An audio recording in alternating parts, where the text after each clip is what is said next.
2026 시즌 한화 이글스 리드오프 경쟁 분석. 오재원과 심우준. 그 선택의 본질. 본 분석은 공개된 보도 자료를 바탕으로 작성된 개인적 관점의 스포츠 분석으로 공식 입장이나 확정된 정보를 대변하지 않습니다. 들어가며 단순한 자리 싸움이 아니다. 2026 시즌을 앞두고 한화 이글스의 리드오프 경쟁은 단순히 1번 타자 한 자리를 두고 벌어지는 경쟁으로 보기 어렵다.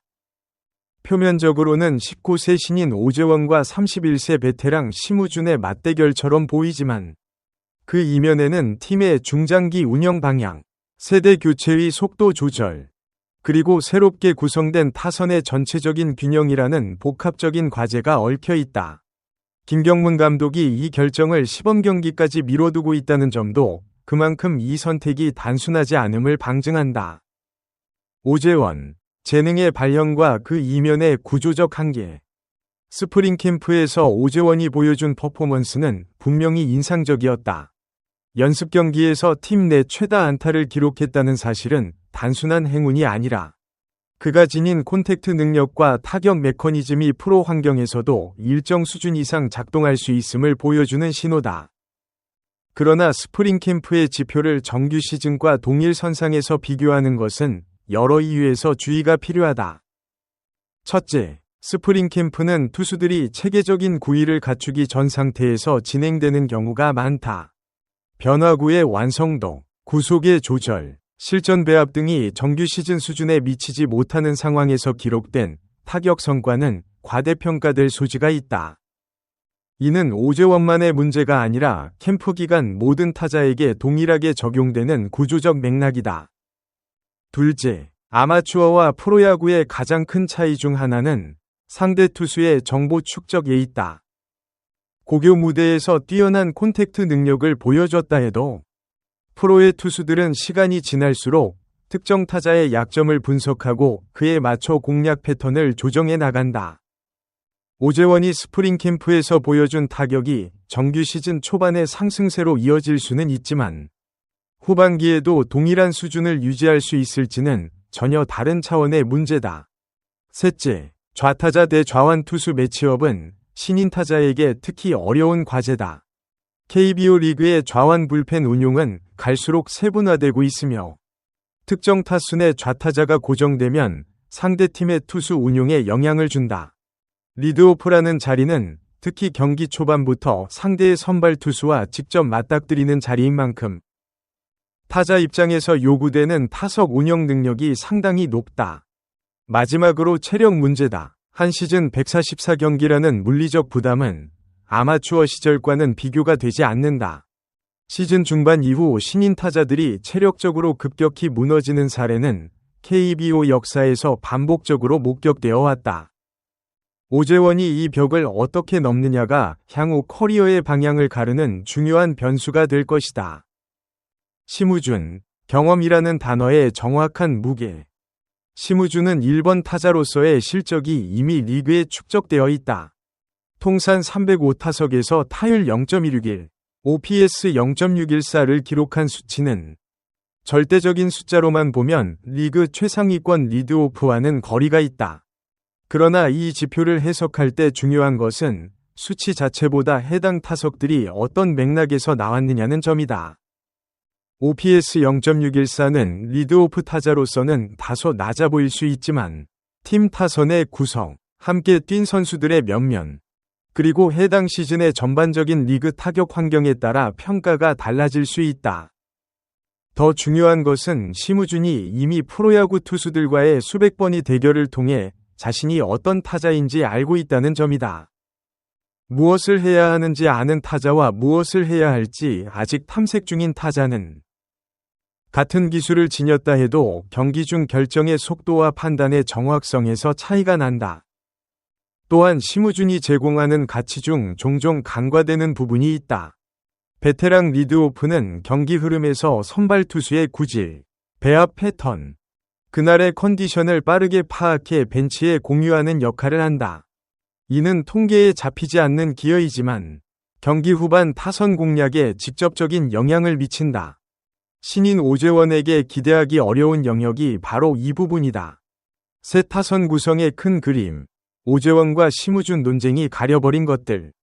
리드오프 경쟁에 관심이 집중되다 보니 상대적으로 덜 조명된 요소들이 있다. 요나단 페라자의 복귀는 하나 타선의 상당한 변수다. 2024 시즌 이후 공백이 있던 외국인 타자가 팀에 재합류하는 경우 리그 적응 기간이 필요하다는 통계적 경향이 있다. 페라자가 이전 하나 시절의 기억과 감각을 얼마나 빠르게 되살리느냐는 중간 타순의 안정성과 직결된다. 만약 외국인 타자가 초반에 부진하다면 리드오프에서 출루율을 높여 압박을 분산시켜주는 역할이 더욱 중요해진다. 강백호의 합류 역시 흥미로운 분석 지점을 제공한다. FA 계약을 통해 팀을 옮긴 타자는 새 환경 적응, 팬들의 시선, 계약 규모에 따른 심리적 부담 등을 동시에 안고 시즌을 시작한다.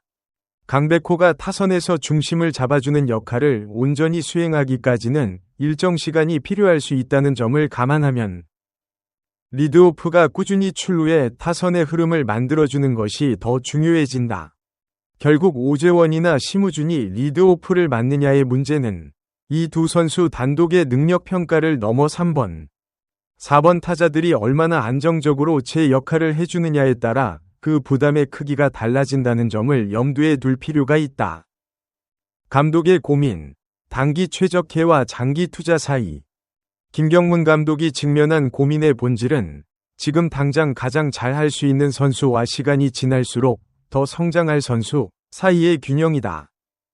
심우준을 리드오프에 세우는 것은 단기적으로 더 예측 가능한 결과를 가져다 줄 수 있다. 실패의 범위가 어느 정도 예상 가능하다는 것은 팀 전술을 짜는 데 있어 중요한 안전망이 된다. 반면 오재원을 일찍 1번 타자로 세우는 것은 성공 시 얻을 수 있는 보상이 크지만 실패했을 때의 리스크도 신인 선수에게 상당한 부담을 안길 수 있다. 주목할 점은 스프링 캠프에서 1차 캠프, 호주 멜버른은 오재원이, 2차 캠프, 일본 오키나와는 심우준이 리드오프로 기용되었다는 흐름이다.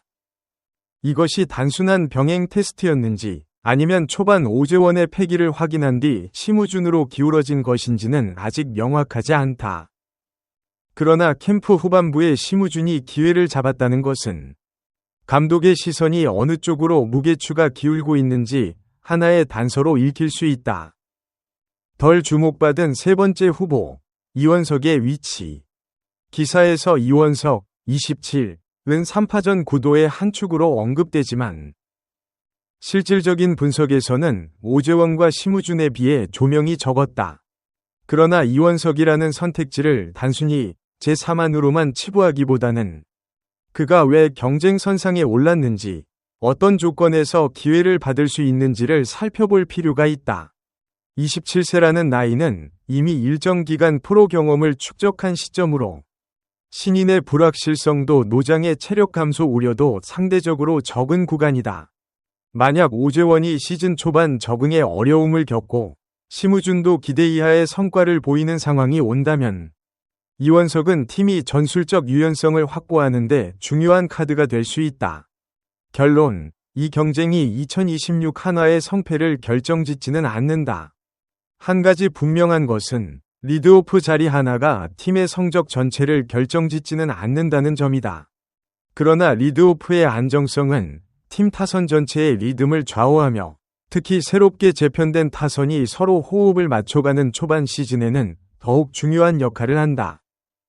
오재원의 가능성은 분명 실제한다. 그러나 가능성은 실현될 때 비로소 가치를 갖는다. 심우준의 경험은 조용하지만 팀에 일정한 안정감을 제공한다. 두 선수 모두 나름의 방식으로 하나 타선에 기여할 수 있는 자질을 갖추고 있다. 시범 경기를 통해 김경문 감독이 내릴 최종 결정은 단순히 한 선수의 선택이 아니라 2026 시즌 하나 이글스가 어떤 야구를 지향하는지를 보여주는 하나의 신호가 될 것이다. 그 신호를 어떻게 읽느냐에 따라 팬들과 전문가들의 시즌 전망도 조금씩 달라질 수 있다.